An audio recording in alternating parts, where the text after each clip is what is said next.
Hey everyone, this is Francesco Abbruzzino with the Uncensored Report. I thought I would do a follow-up in regards to yesterday's long 3-hour meeting. I missed dinner for it. I guess I do intermittent dieting for 16 hours each day. I guess I'll be doing 20 hours today. So maybe more. Yeah, no, about 20. So I wanted to cover just some of the stuff that came out of there because I know most of you guys will not watch the entire 3 hours. That's obvious. What you're seeing up here is a video that was submitted to my Scoop News group where you see a sea turtle that was just tossed aside into a garbage canister. It's going to be looping. I thought it was interesting. And I thought it was interesting. A lot of informative information came out of yesterday's meeting. One thing that I learned is this was incredible. I didn't realize this, is that some counties, we didn't get specifics. I know only Sarasota didn't say if they were doing it. They didn't respond to it because they did have a member up there. But basically, some communities are digging into the sand, taking the live or the dead fish and sea life and all that stuff and burying them in the sand to come back and get them later.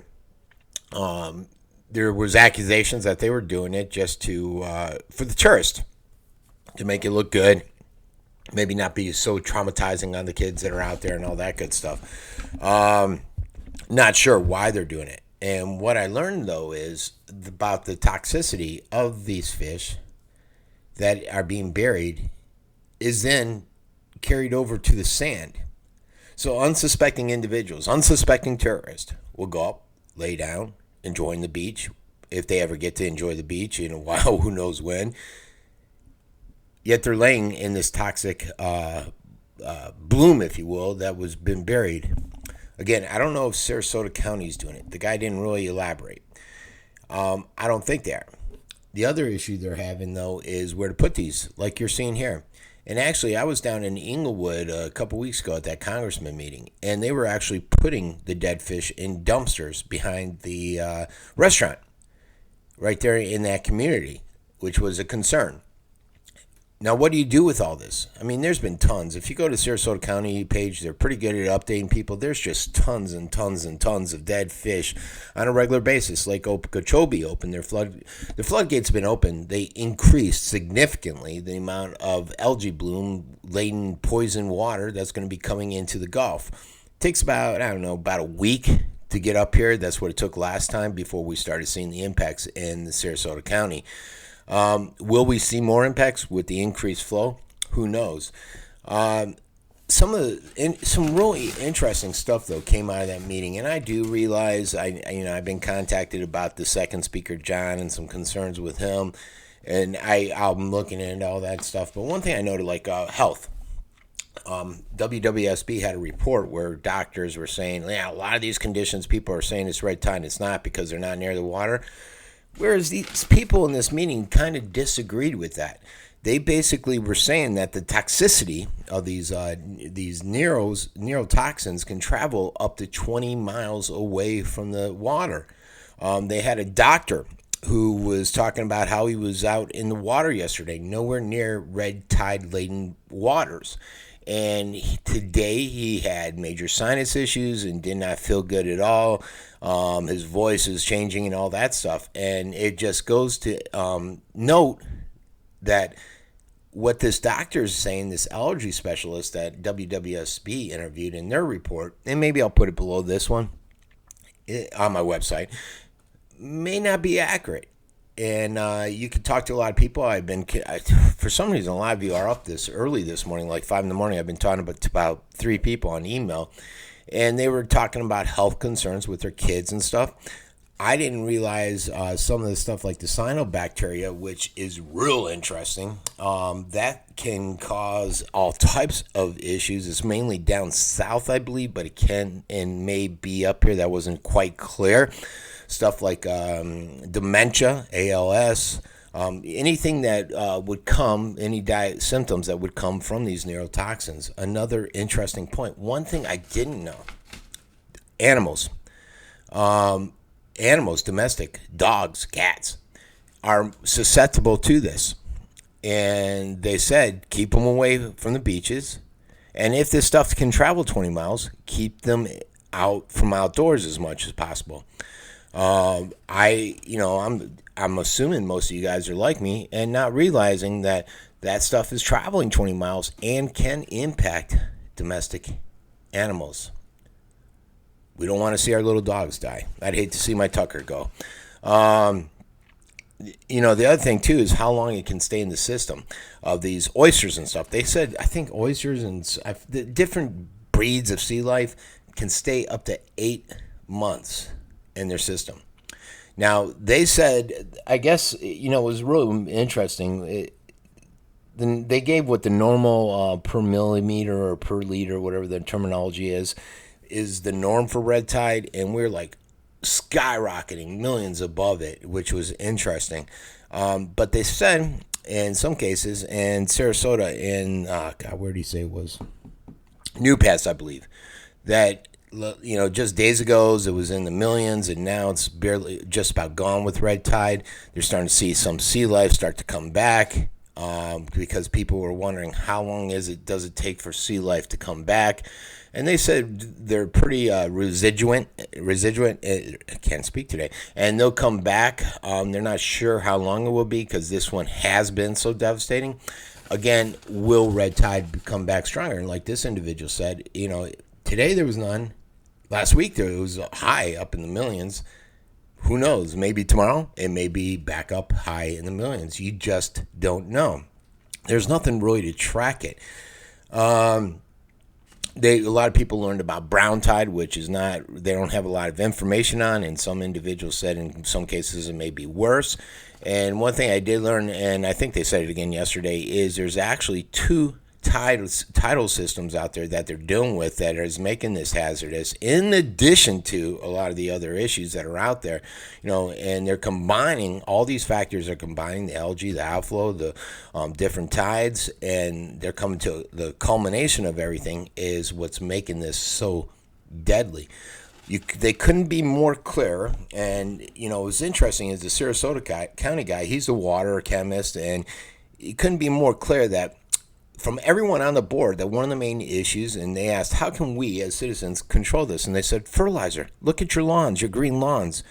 You guys are contributing to this. And one thing I did learn is that fertilizer is one of the major contributors to not creating red tide, but aggravating red tide and worsening the conditions, strengthening basically this bloom.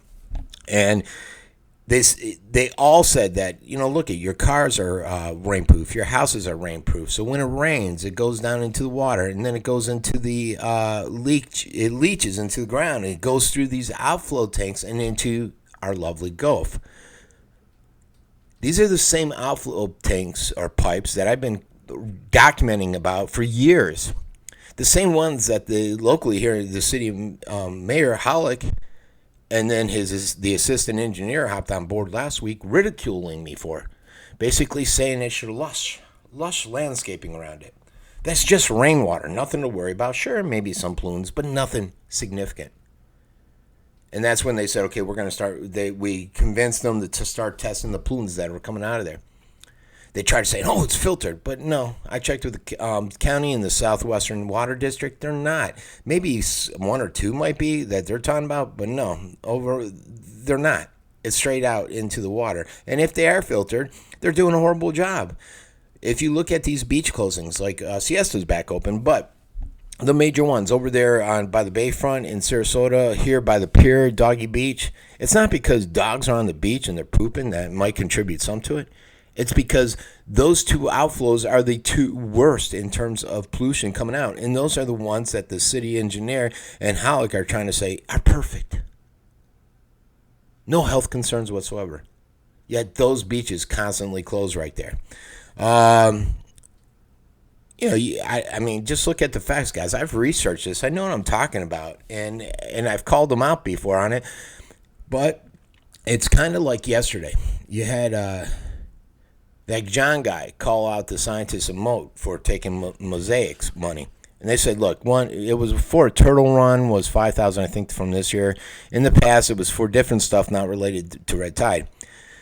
Someone said, you're kind of missing the point. The point is that you're taking money from an industry that is that their processes are killing a lot of the sea life out there and stuff. Why take it at all? Why do you need to put your hands into that pocket, into that money of with Mosaic, which I get. They're not taking it now, and adamantly states that none of that funding went towards Red Tide. But here's, on the devil's advocate, guess what? If Mosaic didn't contribute, 125,000, whatever the dollar amount is for whatever experiment, what essentially when they donated 125,000 for X studies, that freed up 125,000 to go into other studies. And they don't really say that, and a lot of people don't get it. They say, "Oh, this wasn't for Red Tide, so they can't have influence on it." Well, yeah, it kind of was, because if you're taking 125,000 and they're putting it towards this, and now you can move that funding over to something else, yeah, it was. Do they have influence? I don't know. I think this guy seems sincere. He seems like, hey, we're there just to be scientists, and a lot of these guys get their panties in an uproar because we're scientists. We don't. Money doesn't play a role. Well, tell me about the scientists at Monsanto. The scientists that were involved in the tobacco industry, the scientists, many of them in global warming, it's been very clear, very documented that money has played a role in the decisions and in the final analysis of a lot of these scientists. So give me a break, folks. Just because you're a scientist doesn't mean you're as pure as the white snow. But that was the biggest thing, the fertilizer, and how it's not just Mosaic. And although what I did basically find out is we need clean water flowing out of the Okeechobee, and it's some of the most polluted water around, and that is a huge ass factor. The fertilizer is huge. The guy from Sarasota County said, "Look, we don't have any industry here. Where do you think all the fertilizer and all this what's it called? Basically the fertilizer. Where do you think it's all coming from? We don't have the industry. It's coming from your lawns. Stop fertilizing." Somebody said, well, they don't sell it, and at the arena and so on the comments I read said, well, I can go buy it right now down in Walmart. Basically, from what I've heard, is that you're not supposed to sell it, but there's no law against applying it. That's what I heard at one of the meetings. And even then, nobody's out there to monitor it. No actions being taken. No stringent action if you do it. So people are fertilizing away like crazy. And so, how can we come down on a company like Mosaic when we're just as bad, just as guilty fertilizing their lawns? I don't fertilize my lawns, so. Let's see. They talked about how it is natural 1800s, and this is what I've been saying is a culmination of many factors. Pollution from the fertilizers and those lovely outflow tanks that, and I got to tell you guys, until the city of Venice and these other cities recognize that these outflow pipes are contributing to this epidemic, this ecological disaster, we're never going to get anywhere. They can sit there and bullshit us all they want. But it's amazing that this county chemist who's in charge of the water system is basically saying, yeah, it's that. But locally, the city is saying, oh, no, it can't be that. Oh, no. Yeah, let me see you put your child under those pipes, buddy. The health was huge, though. I did not realize they could travel up to 20 miles. And a lot of people are being impacted. Somebody asked me today, one of the people I was talking to this morning, so I put it on the wall. What kind of responses will we get? I don't know. You might get a response like the doctor that WWSB reported that said, oh, you're not near the beach. It can't be from there. Or you might get some of these experts that say, well, it travels 20 miles. Yeah, you could be impacted by it. The burying of fish in the sand, I don't know if Sarasota County's doing it. He didn't really state anything about it. He was actually rather quiet on that issue. But just imagine, if you will, the issues that come along with that. The tourism, they're saying that these beaches are just trying to be cleared so much for the tourism, and how will it impact us? A lot of businesses are in trouble now, and that's the other thing they touched on is, yeah, they're giving out these loans to the businesses, but like a video I just put up today, small businesses are finding it hard to be a part of that loan. The fine print I put up yesterday, 18% interest on the loans. Who would want that? And the other thing is the overall impact of tourism on the industry. Right now, as I noted yesterday, this month and next month are when the Europeans come here. And a lot of them, a couple people on the thread said, yeah, I've talked to, I saw some Europeans here, and they didn't know this was going on. What is this going to leave in their mouth? What are they going to go back with? And how will it impact tourism next year at this time? How will it impact tourism this year? People are seeing this. They're uncertain. Will red tide still be around? As we're seeing, there's a lot of ignorance, a lot of lack of knowledge on this subject matter. I don't even know will be here, will be around. People say cold water goes away, but not in all cases. So, a lot of concern there. And people may not be scheduling booking apartment or condos, which I think we have learned. I think I put out a report 2 days ago that is indeed happening. And where you think is bad now, the tourism season next, this cycle, is they're starting to predict that it is not going to be good for Southwest Florida, for us here. Let's focus on Sarasota County. How about the poor folks in Venice, those businesses? Not only are they dealing with a hit in tourism from red tide, they're dealing with that reconstruction of Venice Avenue, the ones on the island, that's killing their business. And their rent for those places on the island is through the roof. No politicians were there. You hear people like Mayor Hawk. He's, remained quiet.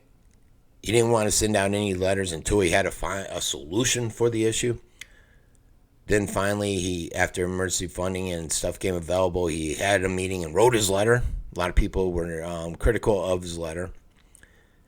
He wasn't at the meeting. None of the county commissioners from Sarasota were at the meeting. Now, it was in Charlotte County. It's in Inglewood, just on the border, just south. So it was mainly Charlotte County. There was a guy from Sarasota County there, a worker with the water treatment, a doctor, a chemist. No politicians. No county commissioners. I went there. Why didn't they? Many people were there. A lot of people knew me, so I'm assuming they're from Sarasota County. I mean, a ton of people knew me there. So if they're traveling, why aren't our politicians? But it wasn't just them, even Charlotte County. I saw a report that no politicians from Sarasota County showed up there. Just this Nathan Benderson guy who's running for governor. But I got to give a guy credit. A lot of people viewed him as strictly a politician, but that guy's been active out there. I've seen a lot of his false faith videos and stuff. He's been out there challenging and concerned with the industry and what's happening. So kudos to that guy for going out there, because I know it was difficult with some of the attacks towards him while he was up there. The other issue is forgetting. What we tend to do is once this goes away, we forget. We forget red tide was here. Everything goes back to being normal, and people get complacent again, and they don't follow up through with a lot of initiatives. That's why it's important for a lot of individuals to be like myself, like this Captain Planet Earth dude. Well, he's a scientist, an algae scientist, so he has to stay active with it. I've been active with it for years. I've been chastised, minimalized by the county, by the city, by the county, different cities. A freak, fake news. Yet everything is factual. I put links. It does amaze me. I'll put links. I'll put actual documents.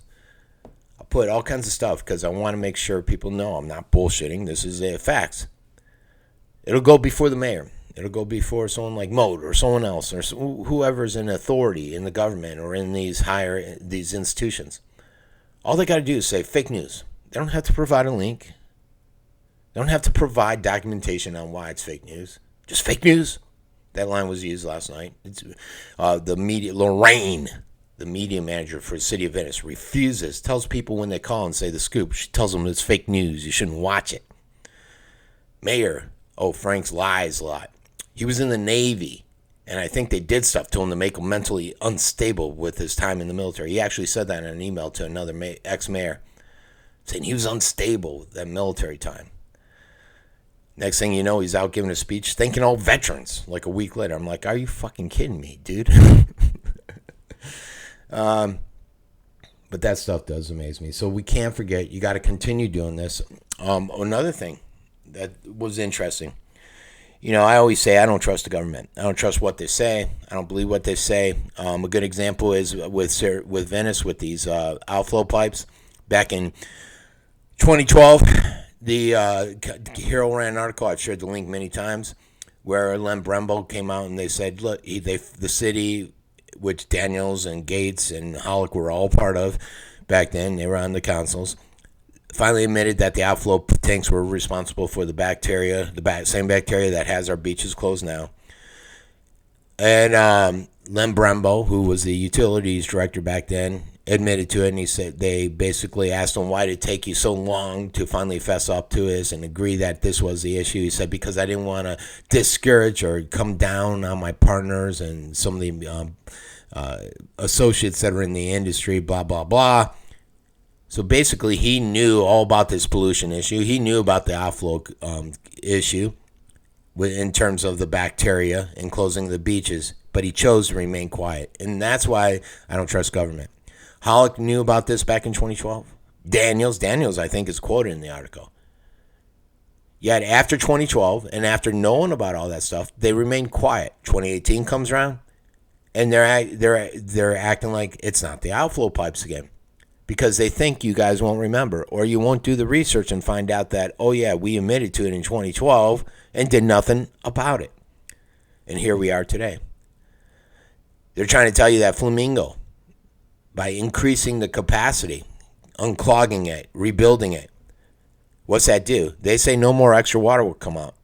Folks, when you unclog, when you clean out, when you make something more productive, rebuilding it, guess what? It increases the flow and productivity. And I have people in the city of Venice that are anonymous that are following this, and they said, yeah, we expect a lot more to ease up the flooding in Venice. So this assistant city engineer is lying. He's paid by the city of Venice. I don't trust a damn word he says. Kind of like this guy, John. They went out and they tested this point, Lover's Point, I believe, in Fort Myers. Water came back as toxic. EPA went out there the very next day. Oh, no, it's great. He went out the very next day. It was even more toxic. EPA was forced to come out and test it again the next day. And it was even more toxic than when the Clean Water did it. My point being here is you can't trust a lot of these individuals. If you ever look at these waters, I put out the water charts. A lot of them will say poor, poor, poor. The pier, Venice, the Dog Beach, up by Siesta, Turtle Beach. I can't remember all the areas. Said poor for the longest time, for weeks. Poor being in the area of bacteria. Not red tide, bacteria. Bacteria, human feces, animal feces, fertilizer, all that crap. Yet they weren't closed down because they had to get even worse than poor to close down. So even though, like Siesta Key came off the no swim advisory, it's the conditions there, if you look at the report, are still poor. Yet they don't tell you that. They'll say, oh, it's public information because they can go to that website. How many of you will, though? And then when I put out something like it, they lead you to believe that I'm crazy. I'm fake news. Even though I put the report out, view the samples, you can see the samples. They're all right there. All right, folks. That summarizes basically everything. If you got a chance, it was an interesting 3 hours. You can fast forward. Some of the people, John, Moat, I heard their speech before. That was interesting. John from Clean Water was very interesting. He gave out a lot of information that was useful and interesting as an activist. The algae scientist with Captain Planet Earth, he was interesting, but a little dull. It sort of put me to sleep. I hate to say, nice guy, interesting guy, but he needed to wake me up a little bit at that time. The question Q&A was very interesting. You can fast forward to that. I think that's like over an hour into it. You'll see when they get set up. In between the speeches and the Q&A, I did a quick interview with the individuals from Venice that were right next to me. He was talking kind of low, so I don't know if you heard it, and he was basically talking about how he couldn't go out fishing, that the red tide just as recently, I think, as this week, was up to 15 miles offshore. But once he went beyond 15 miles, it was blue, real nice. The water was great and all that good stuff. But I know the industry has been impacted significantly with the fishing. So that's been it. Hopefully this summarized everything. On my website, I will put that 3-hour speech and any other material that I may think is useful. This has been Francesco Abbruzzino with the Uncensored Report, or Scoop News, whatever the hell you want to call me today.